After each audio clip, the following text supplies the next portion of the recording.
അപ്പോസ്തല പ്രവർത്തനം 22-ാം അധ്യായം 7 മുതലുള്ള വാക്യങ്ങൾ. സാവുവേൽ, സാവുവേൽ, നീ എന്നെ പീഡിപ്പിക്കുന്നത് എന്തുകൊണ്ട്? ഞാൻ ചോദിച്ചു, കർത്താവേ, അങ്ങ് ആരാണ്? അവൻ പറഞ്ഞു, നീ പീഡിപ്പിക്കുന്ന നസറേയനായ യേശുവാണ് ഞാൻ. എൻ്റെ കൂടെ ഉണ്ടായിരുന്നവർ പ്രകാശം കണ്ടു, എന്നാൽ എന്നോട് സംസാരിച്ചവൻ്റെ സ്വരം കേട്ടില്ല. ഞാൻ ചോദിച്ചു, കർത്താവേ, ഞാൻ എന്തു ചെയ്യണം? കർത്താവ് എന്നോട് പറഞ്ഞു, എഴുന്നേറ്റ് ദമസ്കസിലേക്ക് പോകുക. നിനക്ക് വേണ്ടി നിശ്ചയിക്കപ്പെട്ടിരിക്കുന്നത് അവിടെ വെച്ച് നിന്നോട് പറയും. പ്രകാശത്തിൻ്റെ തീഷ്ണത കൊണ്ട് എനിക്ക് ഒന്നും കാണുവാൻ സാധിക്കാതെ വന്നപ്പോൾ എൻ്റെ കൂടെ ഉണ്ടായിരുന്നവർ കൈക്ക് പിടിച്ച് എന്നെ നടത്തി. അങ്ങനെ ഞാൻ ദമസ്കസിലെത്തി.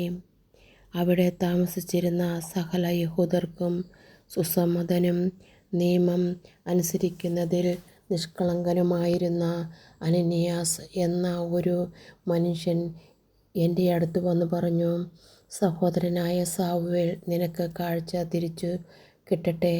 ഉടൻ തന്നെ എനിക്ക് കാഴ്ച തിരിച്ചു കിട്ടുകയും ഞാൻ അവനെ കാണുകയും ചെയ്തു. അവൻ പറഞ്ഞു, നമ്മുടെ പിതാക്കന്മാരുടെ ദൈവത്തിൻ്റെ ഹിതത്തിനും നീതിമാനായവനെ ദർശിക്കുവാനും അവൻ്റെ അധരത്തിൽ നിന്ന് ഉള്ള സ്വരം ശ്രവിക്കുവാനും നിന്നെ അവിടുന്ന് നിയമിച്ചിരിക്കുന്നു. നീ കാണുകയും കേൾക്കുകയും ചെയ്യുന്നതിനെക്കുറിച്ച് എല്ലാ മനുഷ്യരുടെയും മുൻപാകെ അവന് നീ സാക്ഷിയായിരിക്കും. ഇനി നീ എന്തിന് കാത്തിരിക്കുന്നു? എഴുന്നേറ്റ് സ്നാനം സ്വീകരിക്കുക. അവൻ്റെ നാമം വിളിച്ചപേക്ഷിച്ചുകൊണ്ട് നിന്റെ പാപങ്ങൾ കഴുകിക്കളയുക. സ്നേഹപിതാവായ ദൈവമേ, മാനസാന്തരപ്പെട്ട് അങ്ങയുടെ സന്നിധിയിലേക്ക് എത്തുന്ന ഒരുവനെ പോലും അങ്ങ് ഉപേക്ഷിക്കുകയില്ലെന്ന് അങ്ങ് വചനത്തിലൂടെ അരുളി ചെയ്തിട്ടുണ്ടല്ലോ. പിതാവേ,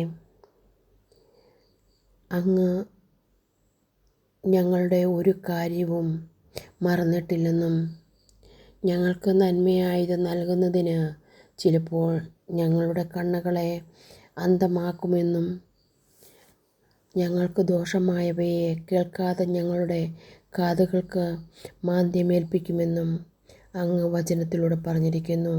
എന്നാൽ നന്മയായതും അങ്ങ് ആഗ്രഹിക്കുന്നതുമായ കാര്യങ്ങൾ കാണുകയും കേൾക്കുകയും ഞങ്ങൾക്ക് ലഭിക്കുന്നതിനും വേണ്ടി ആ തക്ക സമയത്ത് കണ്ണുകൾക്ക് കാഴ്ചയും ചെവികൾക്ക് കേൾവിയും ബുദ്ധിക്ക് ജ്ഞാനവും നൽകുമെന്ന് അങ്ങ് അരുളി ചെയ്തിട്ടുണ്ടല്ലോ.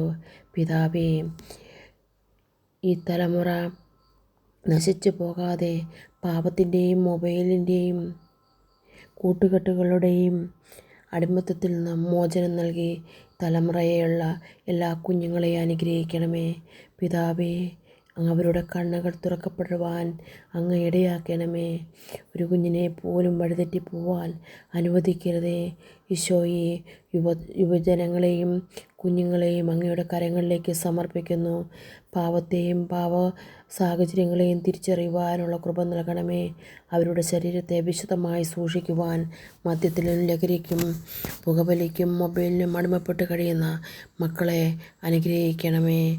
സ്നേഹപിതാവായ ദൈവമേ, അങ്ങയുടെ തിരുരക്തച്ചോരയാൽ ഈ ലോകത്തെ രക്ഷിക്കണമേ. പാപത്തിൻ്റെ കെട്ടുകളിൽ നിന്നും മോചനം നൽകി അനുഗ്രഹിക്കണമേ. യേശുവേ, സ്തോത്രം. ദൈവമേ, നന്ദി. കുഞ്ഞുങ്ങളെ അങ്ങയുടെ കരങ്ങളിലേക്ക് സമർപ്പിക്കുന്നു, കുടുംബത്തെ സമർപ്പിക്കുന്നു. ഈശോയെ, അനേകം കുടുംബങ്ങൾ നശിച്ചു പോകുന്നു. യേശുവേ, സ്തോത്രം. ദൈവമേ, നന്ദി. യേശുവേ, സ്തോത്രം. ദൈവമേ, നന്ദി. ദൈവമേ, ആരാധന. Hallelujah, hallelujah, hallelujah, hallelujah, hallelujah.